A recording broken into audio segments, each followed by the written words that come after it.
আমাদের যে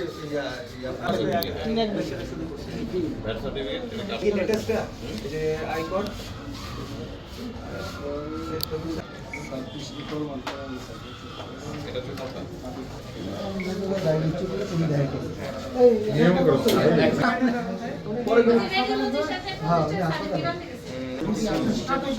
এটা দেখেন তো আপনারা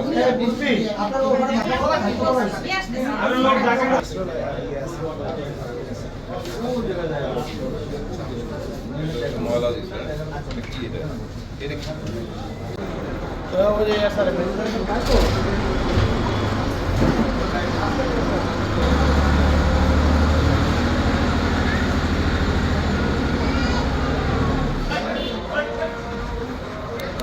রেইনবো অলরাউন্ডার এক্সটেরিয়র পে বাড়ির বাহিরের দেয়ালের সুরক্ষা নিয়ে থাকুন নিশ্চিন্ত, সাথে পাচ্ছেন 10 বছরের ওয়ারেন্টি। এটা আসলে আমরা রুটিন ওয়ার্ক হিসেবেই ধরে নেই। এটা আমাদের স্বাস্থ্য বিভাগ এবং জেলা প্রশাসনের সহায়তা, এটা আমাদের দৈনন্দিন কার্যকলাপেরই অংশ।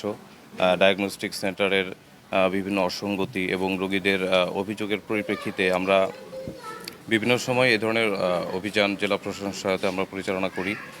তারই ধারাবাহিকতায় আজকে আমরা এই অভিযান পরিচালনা করতেছি।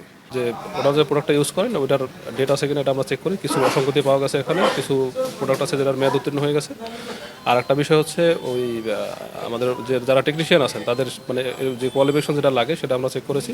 তারপর হচ্ছে মেশিনারি যেগুলো আছে ওগুলোর হচ্ছে একটা এক্সপায়ারি ডেট থাকে, এগুলো আমরা চেক করেছি। তো সেক্ষেত্রে হচ্ছে কিছু প্রোডাক্টের ক্ষেত্রে যেহেতু আমরা পেয়েছি এটা যে মেয়াদ উত্তীর্ণ হয়ে গেছে, তো ওটার জন্য শাস্তিমূলক ব্যবস্থা হিসেবে প্রাথমিক অবস্থায় 25,000 টাকা অর্থদণ্ড জরিমানা করা হয়েছে এবং ওনারা মুচলেখা দিয়েছেন এই মর্মে যে পরবর্তীতে এই ধরনের কোনো ধরনের প্রোডাক্ট ওনারা রাখবেন না। তো সেই শর্তে ওনাদের মানে শুধুমাত্র আজকে জরিমানাই করা হয়েছে। পরবর্তীতে এই অভিযানের যে ধারাবাহিকতা এটা বজায় থাকবে এবং হচ্ছে আমরা যেটা করব পর্যায়ক্রমে প্রত্যেকটা ডায়াগনস্টিক সেন্টারে আমরা যাব এবং সেক্ষেত্রে হচ্ছে এই যে সমস্ত অসঙ্গতিগুলো আছে এগুলো আইনের আওতায় আনা হবে এবং আমাদের এই অভিযানটা নিয়মিত চলমান থাকবে।